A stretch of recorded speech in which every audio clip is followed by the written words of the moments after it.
Okay, so we all know large language models are, well, incredibly smart, right? Absolutely.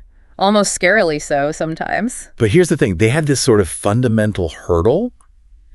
They're mostly stuck with the knowledge they were trained on, static information. Yeah, like a snapshot in time. Exactly. Yeah. And when you think about, real world problem stuff that needs up-to-the-minute data or complex calculations or even just interacting with the world, that's where they often hit a wall. Yeah. You get outdated info, maybe inaccuracies, and they really struggle if it's not just about processing text. It's fascinating, isn't it, how that limitation really shows up when we try to get them to do practical everyday things, like ask for the current weather or maybe schedule a meeting across time zones. It's not just recalling facts. Right. It needs live data, specific tools, and pure text reasoning just doesn't cut it there. Exactly. And that brings us right to the core of this deep dive today. There's this really compelling new approach from Microsoft's research.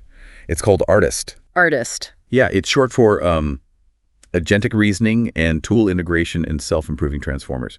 Quite a mouthful. Yeah, it just rolls off the tongue. But our mission today is really to get under the hood, understand how ARTIST tries to overcome these limits by letting LLMs actually use external tools and environments. There's this new framework involved. Okay. And our main source is the academic paper introducing ARTIST itself. And if you link that back to the whole static knowledge problem we started with, Yeah.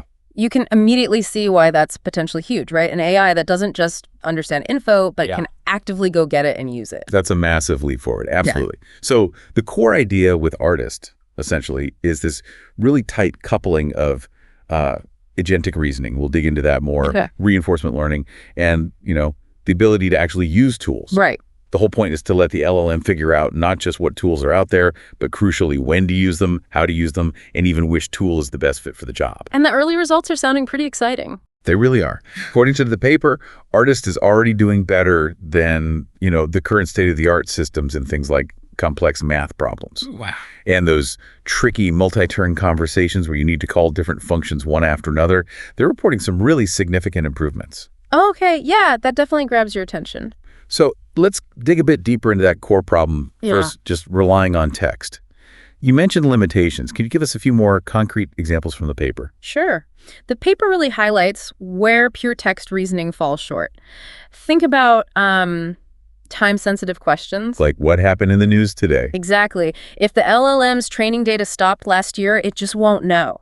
Unless it can look it up, right? Access current info. Then there are knowledge-intensive queries, maybe something super specialized or needing data from a specific database. Again, its internal knowledge might just be incomplete or plain wrong. Okay. But the real kicker, I think, is those open-ended problems. Things needing actual computation, like serious math. Yeah, not just simple arithmetic. Right, or interacting with the real world. You mentioned booking things, controlling smart home devices, anything that needs more than just spitting out words. And this is where agentic reasoning comes in, you said? How does the paper frame that as the solution? Exactly. Agentic reasoning is positioned as the key. You can think of it as giving the LLM agency the ability to actively seek out and use information and tools. Instead of just passively processing what it knows internally. Precisely. It's about letting the LLM engage with external resources during the reasoning process itself. So what kind of resources are we talking about? Things like doing web searches, running code, using APIs for specific services, maybe even using memory to recall earlier parts of a conversation or task. Okay. And it can even mean interacting with environments like a web browser or an operating system.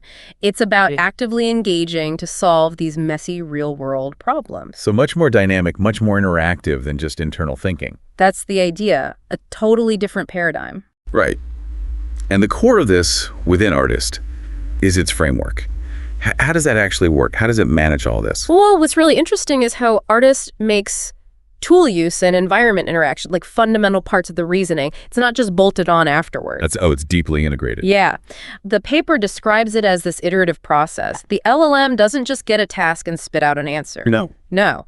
At each step, it sort of decides, okay, do I need to think internally now, or do I need an external tool? Okay. And if it needs a tool, which one? How do I ask the question, format the query? Right. Then it gets the output from the tool, and it has to integrate that back into its thinking and decide the next step. It can be multiple steps back and forth. That sounds like it needs a really clear structure to keep track of everything. Yeah. How does artist handle that flow? Good question. That's where this structured prompt template is key. Artist uses a specific format with special tags to organize the model's output. Tags, like HTML tags. Sort of, yeah.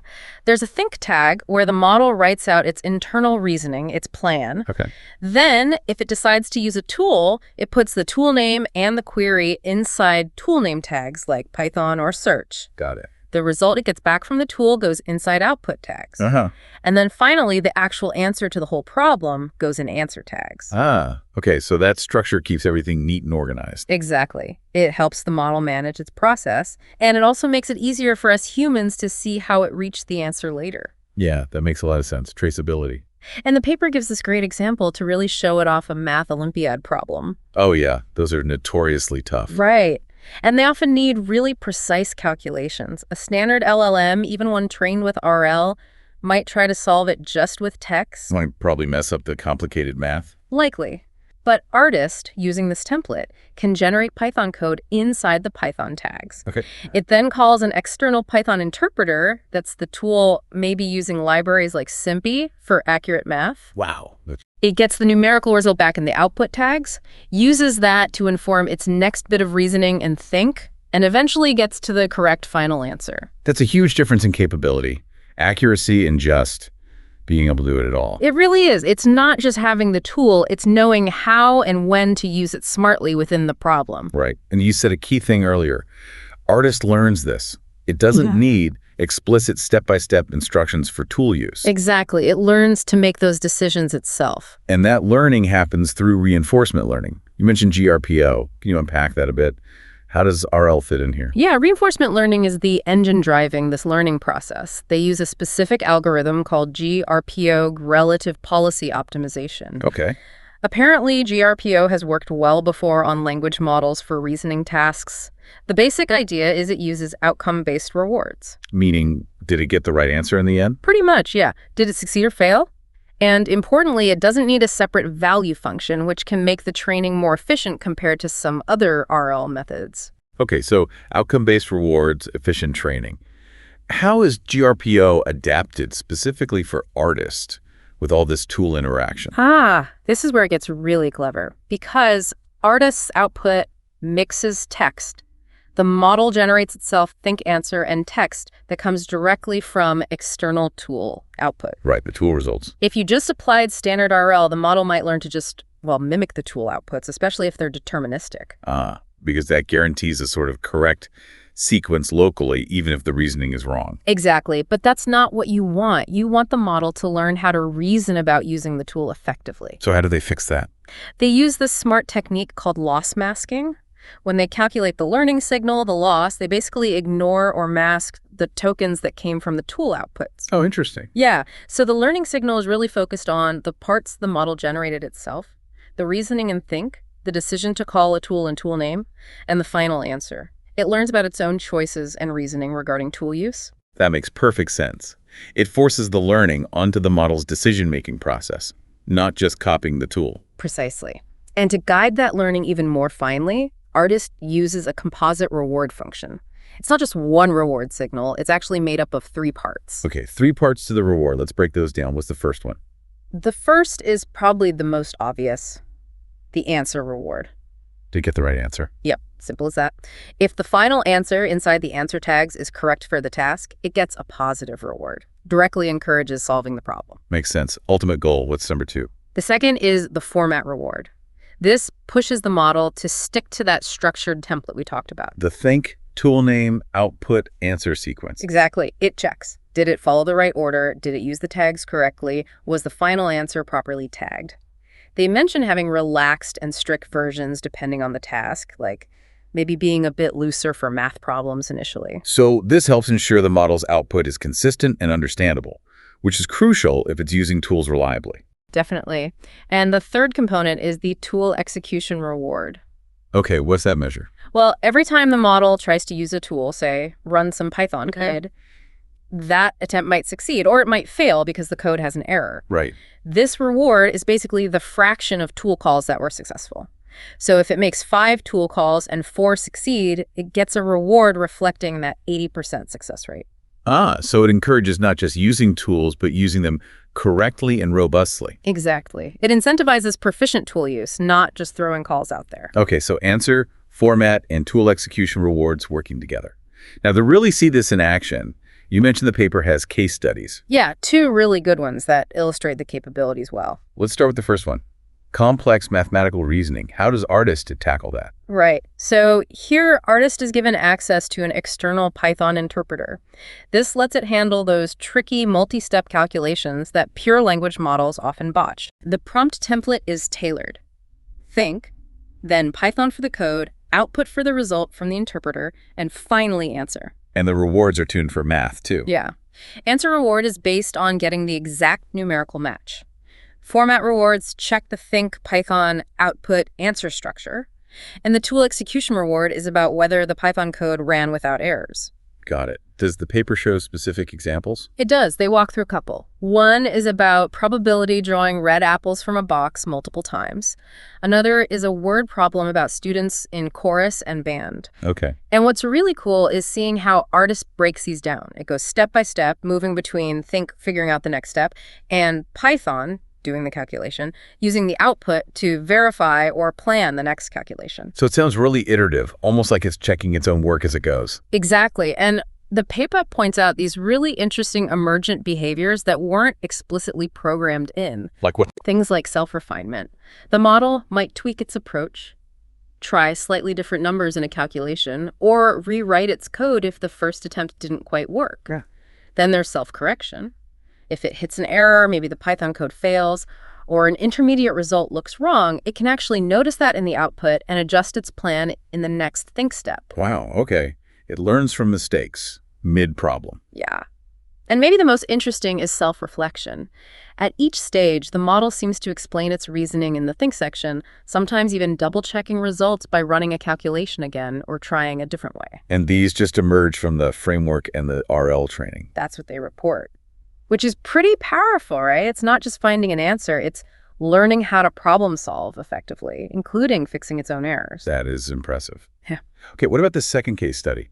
Multi-turn function calling. What does that involve? This tackles tasks where the AI needs to coordinate multiple different actions or function calls, often interacting with some kind of environment and keeping track of changes. Like booking a flight, maybe, which involves several steps. Exactly. Or controlling devices, managing appointments, think real-world automation, or maybe interacting with systems using standards like the Model Context Protocol. Okay, and the setup is similar. Template and rewards. Similar idea, yeah. The template here uses reasoning before calling a tool with tool tags, and then it gets the result in tool result. Mm-hmm.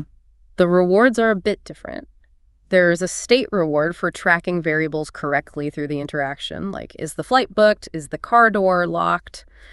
There's a function reward for calling the right sequence of tools. And again, format rewards for the tags. And what kind of examples do they show for this? They have one about locking car doors and then starting the engine, which might require pressing the brake first, for instance. So it has to react to the environment's state or rules. Exactly. Another example is booking a flight and then immediately having to cancel it. Okay, a more complex sequence. Right. And in these, you see Artist planning the sequence of calls, adapting if the environment gives unexpected feedback, like you need to press the brake, handling tool errors gracefully, and maintaining the context across all those back and forth turns.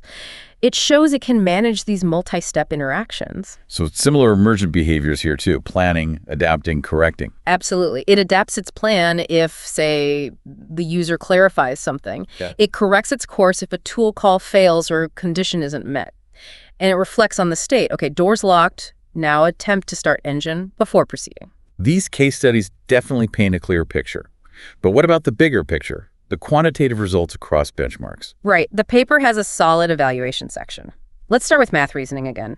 on those really hard benchmarks, AMC, AIM, Olympiad problems. Yeah. Artists consistently beat the baseline models they compare against.